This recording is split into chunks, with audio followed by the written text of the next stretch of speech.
दशक चौथा, समास 7वा, दास्य भक्ती निरूपण. श्री गुरुभ्यो नमः. मागील समासात 6व्या भक्तीचे लक्षण सांगितले. आता 7वी भक्ती एकाग्र चित्ताने ऐका. त्याचे मुख्य लक्षण म्हणजे सदैव सेवेला सिद्ध असणे हे होय. पडेल ती सर्व कामं करायला हवीत, त्याचप्रमाणे देवस्थानात सदैव सेवेला सिद्ध असावे.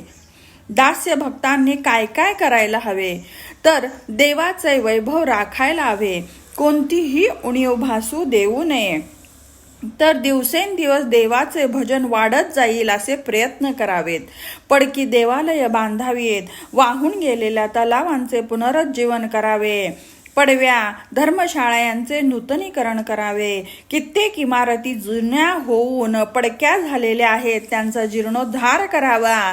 त्याशिवाय अत्यंत आवश्यक वाटणारी कामे ताबडतोब करावीत. देवालयाच्या वैभवासाठी हत्ती, घोडे, रथ, सिंहासन, चौरंग, पालखी, पाळणा, विमान म्हणजे चारी बाजूला कमान असणारे उच्चासन इत्यादी नवीन करावे. उत्सव मूर्ती बसविण्याचा मोठा मंडप, छत्र, चामरे, अब्दागिरी, निशाण इत्यादी नव्या वस्तू करून उत्साहाने व्यवस्थित ठेवाव्यात. त्याचप्रमाणे अनेक प्रकारची वाहनं, रमणीय बसण्याची ठिकाणे, वेगवेगळी सुवर्णाची आसनं अत्यंत प्रयत्नपूर्वक संपादन करावे. उत्तम घरे, अभेद्य खोल्या, पेट्या, ट्रक, रांजणं, मोठमोठी पोती आणि घागरी इत्यादी द्रव्य संचय करण्यासाठी कोश प्रयत्न करून साठवावे. त्याचप्रमाणे जमिनीतील गुप्त मार्ग, तळघर, गुहा इत्यादींची रचना, गुप्तद्वार आणि अनमोल वस्तूंचे भांडार तयार करावे. त्याशिवाय मुख्यत्वे अलंकार, भूषणे, किमतींची वस्त्र, सुंदर रत्ने व वेगवेगळ्या सोन्याची व अन्य धातूची भांडी बनवावी. त्याचप्रमाणे बगीचे, उद्यान, सुंदर वृक्ष असणारे तपोवन निर्माण करून त्यांच्या पाण्याची उत्तम सोय करावी. पशुसंग्रहालय, पक्षी संग्रहालय, चित्रशाळा, कलावंत, गायक आणि अनेक वाद्य असणारी नाट्यशाळा स्थापन करावी. पाकशाळा, भोजनशाळा, कोठीची खोली, धर्मशाळा, सर्वांची झोपण्याची सोय होईल असे शयनगृह इत्यादी विशाल इमारती बांधाव्यात आणि त्यामध्ये सुगंधी द्रव्ये, फळे ठेवण्याचे ठिकाण, रसपान व्यवस्थित ठेवण्याचे ठिकाण यांची आपल्या परिश्रमाकडे लक्ष न देता करावी. अथवा ही रचना पूर्वी असून ती निरुपयोगी झाली असेल तर ती दुरुस्त करून त्यात सुधारणा करावी. असे दैवाचे वैभव किती म्हणून सांगू, भक्तीने ते वाढवावे. दास्य भक्ती करणाऱ्याने सर्व ठिकाणी सिद्ध असते. हीन वाटणाऱ्या कामात प्रथम पुढाकार घ्यावा. आपण करायला हवे असलेल्या कामाचा विसर पडू देऊ नये.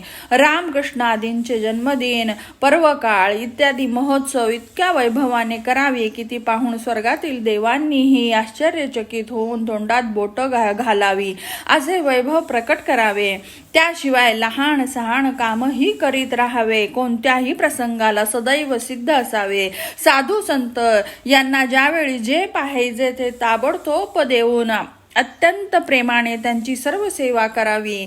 त्यांची पाय धुण्यास आणि स्नान, आचमन, संध्या करण्यास पाण्याची व्यवस्था करावी.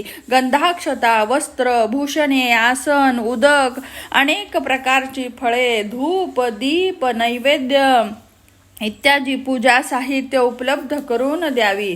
साधूंना झोपण्यास प्रशस्त जागा देऊन तेथे थंडगार पाणी भरून ठेवावे आणि पान सुपारी देऊन त्यांच्या पुढे राग तालयुक्त मधुर गायन करावे.